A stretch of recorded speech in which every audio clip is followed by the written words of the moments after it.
मैं आपका दोस्त एक बार फिर आपकी खिदमत में हाजिर हूँ और हमेशा की तरह मेरी कोशिश रहती है कि कोई मोटिवेशनल चीज़ें, मोटिवेशनल स्टोरी आपके साथ शेयर करूँ। एक माटी का दिया जो सारी रात अंधेरों से लड़ता है, फिर भी हम तो जो है ईश्वर के बनाए हुए पुतले हैं, तो फिर हम किस बात से डरते हैं। कभी हथेली पर रखकर नसीब तू क्यों अपना मुकद्दर ढूंढता है, सीख उस समुद्र से जो टकराने के लिए पत्थर ढूंढता है। जी हाँ, टकराने के लिए पत्थर ढूंढता है और उससे टकरा करके चला जाता है। ठीक हमारी ज़िंदगी में भी ऐसा ही आता है। हम जितना टकराएंगे, जितना परेशानियों से लड़ेंगे, उतने ही मजबूत बनेंगे।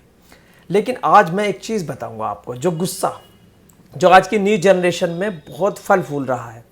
एक छोटा बच्चा जो 6 महीने का है, वहाँ से गुस्सा स्टार्ट हो जाता है और बहुत ही गुस्सा आज की तारीख में अगर मैं कहूँ तो ऐसा इस वक्त बच्चों की संख्या बहुत ज़्यादा जब गुस्सा ना आए।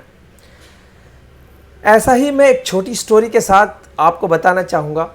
एक बच्चा अपने को बहुत गुस्सा करता था। उसने अपने पेरेंट्स से कहा कि मुझे गुस्सा बहुत आता है। टीचर से भी उसकी शिकायत करते थे। तो उसके पेरेंट्स ने क्या किया, उसको कहा कि एक जो तख्ता होता है ना, तख्ता, बाड़े में तख्ता, उसको दिया और कहा जब भी तुम्हें गुस्सा आए तो एक कील गाड़ देना। अब बच्चे को जब भी गुस्सा आता, बच्चा जो है कील गाड़ देता। और जैसे ही बच्चा कील गाड़ता, कभी जो है उसको शुरू में बहुत गुस्सा आया तो कभी 30 कीलें गाड़ी, कभी 15, कभी 20। सिचुएशन जो है फ्लेक्सिबल होती चली गई। फिर वो सोचता चला गया कि बड़ी मेहनत लगती है यार कील गाड़ने में, तो काफ़ी परेशान हो जाता हूँ मैं, उससे अच्छा तो यह है कि गुस्सा ही छोड़ दूँ। तो धीरे धीरे जो है मतलब उसके जो है गुस्से पर काबू करना सीखा, टॉलरेंस कैपेसिटी उसकी बढ़ी। उसके बाद जो है उसने एक दिन ऐसा आया जब वो एक कील गाड़ने की ज़रूरत नहीं पड़ी। फिर वो अपने पेरेंट्स के पास कहा कि आज तो पापा मेरे को जो है कुछ भी कील गाड़ने की ज़रूरत नहीं पड़ी। तो पापा ने कहा बाप बहुत खुशी की बात है। तो उन्होंने कहा कि अब जब आपको गुस्सा नहीं आए तो आपने जो कीलें गाड़ी थी अब उसको उखाड़ना स्टार्ट कीजिए। जिस दिन भी गुस्सा नहीं आया उसी दिन कीलें उखाड़िए। ऐसा करते करते जैसे किसी दिन 2, किसी दिन मतलब गुस्सा नहीं आता था तो कीलें उखाड़ने स्टार्ट की। एक दिन ऐसा भी आ गया जब पूरे तख्ते की जो है उन्होंने कीलें उखाड़ दी। अब बच्चा बहुत खुश, क्योंकि मैंने तो कीलें भी उखाड़ दी। अब फिर अपने पेरेंट्स के पास जाता है कि पापा पापा पापा मैंने तो पूरी कीलें उखाड़ दी, अब मुझे गुस्सा नहीं आता।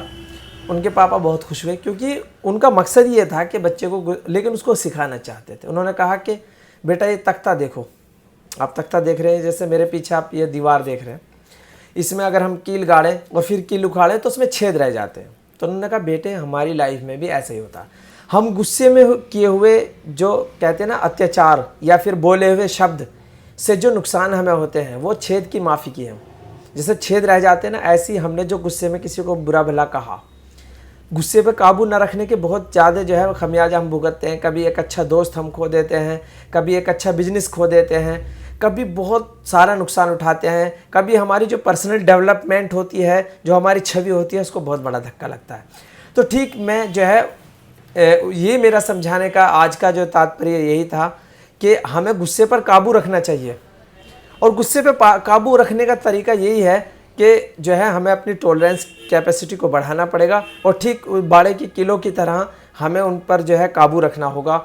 और अगर आज की जनरेशन इस चीज़ को पा लेती है तो मैं आपसे कहता हूँ कि आप हमेशा जो है कहते हैं ना, हम होंगे कामयाब एक दिन, आप ऐसे ही कामयाब होंगे। फिर एक नई स्टोरी के साथ मिलूँगा, जब तक के लिए जय हिंद, जय भारत, थैंक यू।